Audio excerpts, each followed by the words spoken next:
Hello students. आज हमारे साथ पाईएम के एक स्टूडेंट आए हैं जिनका गेट में रैंक कितना है?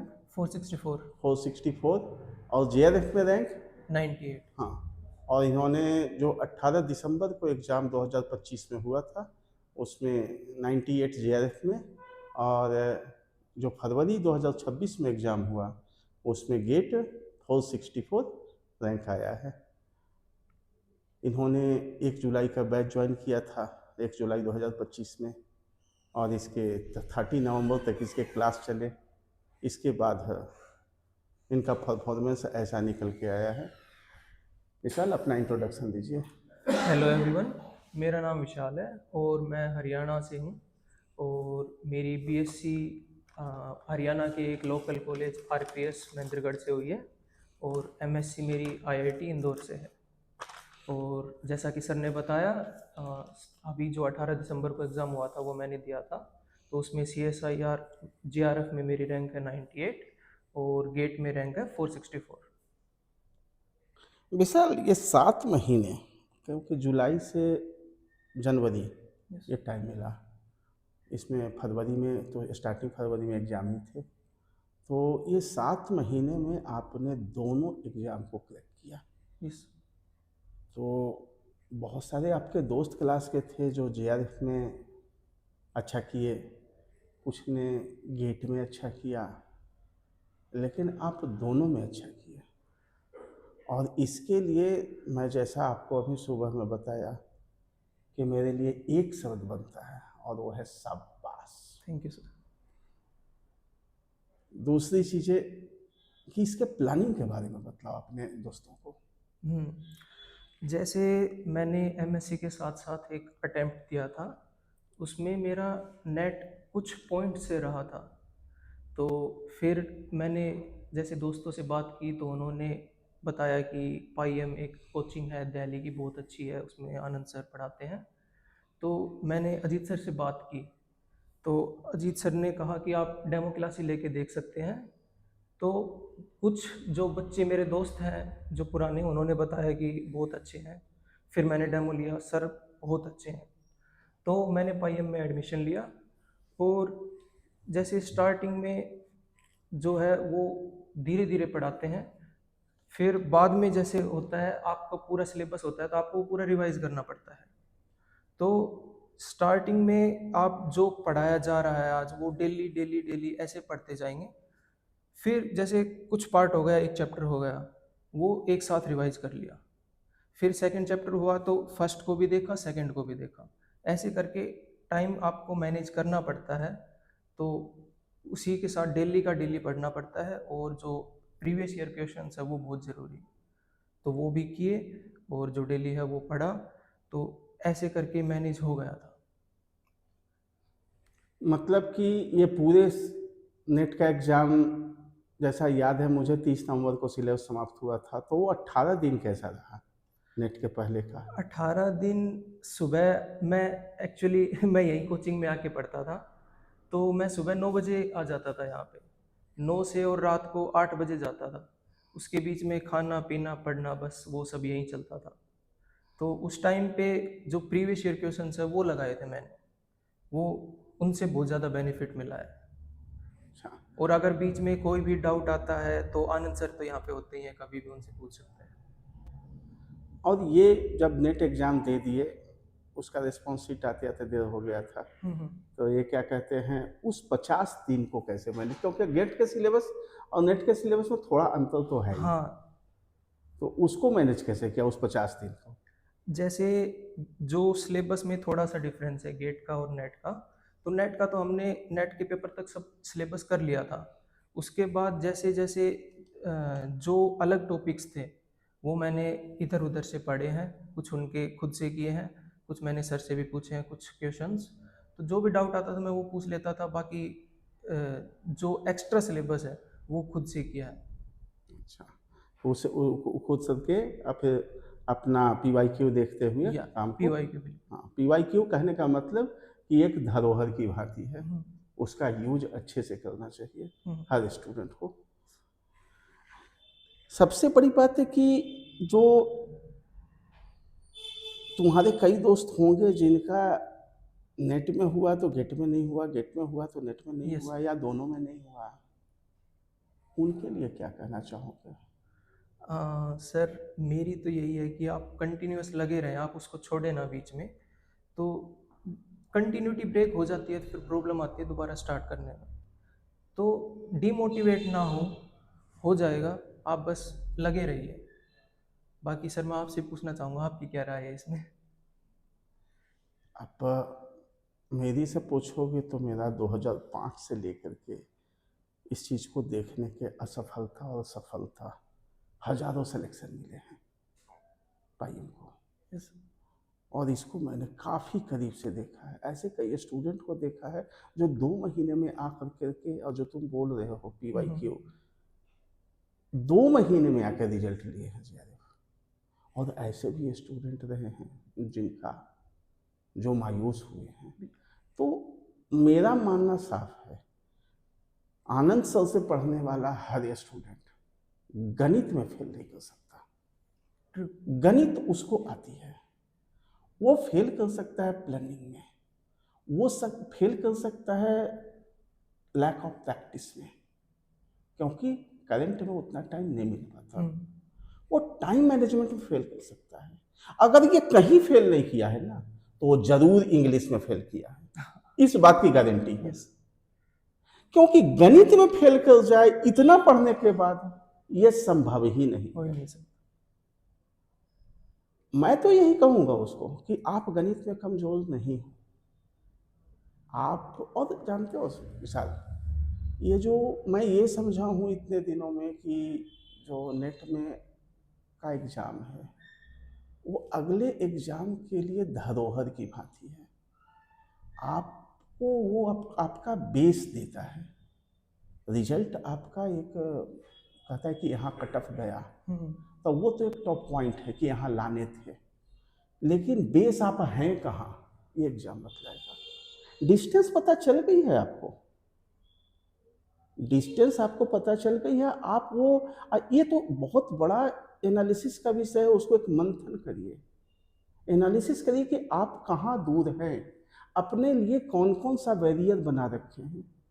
हमें क्वेश्चन नहीं लगता, हमें क्वेश्चन में स्टार्ट कैसे होना है, या हमें थोड़ा सा लैंग्वेज में प्रॉब्लम है, या कई बच्चों के होते हैं कि ओवर लुक हो जाता है क्वेश्चन, क्वेश्चन ओवर लिखा हुआ है क्या, पढ़ लिया क्या और उसी के हिसाब से वो आंसर दे दिया, तो क्वेश्चन याद रख जाने से ऐसा होता है। तो ये क्या आपने बैरियर बना रखा है, उस एक एक बैरियर को तोड़िए।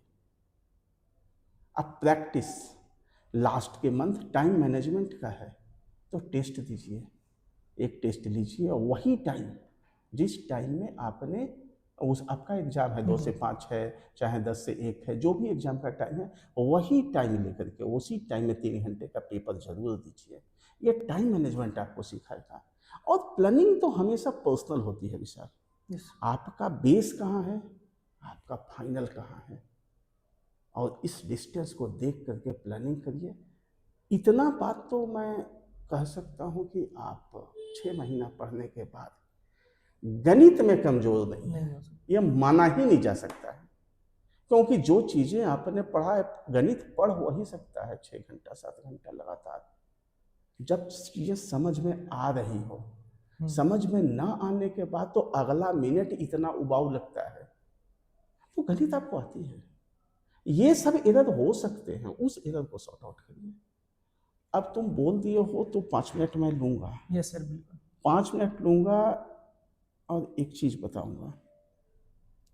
ये जहाँ तुम बैठे हो, हम लोग बैठे हैं, ये अरावली है, दिल्ली का, साउथ दिल्ली का इलाका है। यहाँ से 3 किलोमीटर दूर एक राजा का किला था, पृथ्वीराज चौहान का। हम लोगों ने तो पहले सुने थे कि मोहम्मद गोरी ने आक्रमण किया और 16 प्रयास में असफलता हासिल लगी। तब एक मकड़ी के चढ़ने के दौरान उसने रीड किया, महसूस किया कि 17वीं प्रयास में अगर मकड़ी दीवार पर चढ़ सकती है तो हम भी 17वीं प्रयास में जीत सकते हैं। और 17वीं प्रयास में जीता वो। यानी कि अपने जो लक्ष्य था और जो बेस था उस पर उसने काम किया, और काम करके जितने बैरियर थे उसको ध्वस्त किया, इसकी एक प्लानिंग की, और प्लानिंग के अनुरूप एक्सक्यूशन किया, उसने जीता। यहाँ तक तो सुना, लेकिन यहाँ के बाद हारे तो पृथ्वीराज चौहान। और सबसे बड़ी बात कि 16 बार लड़ने के बाद वो मारते नहीं थे कि भाग जाता था। हमारा जो हिंदुस्तान का संस्कृति है वो पीठ पर वार करने की नहीं है, वो छाती पर छाती वार पर वार करने करने की है।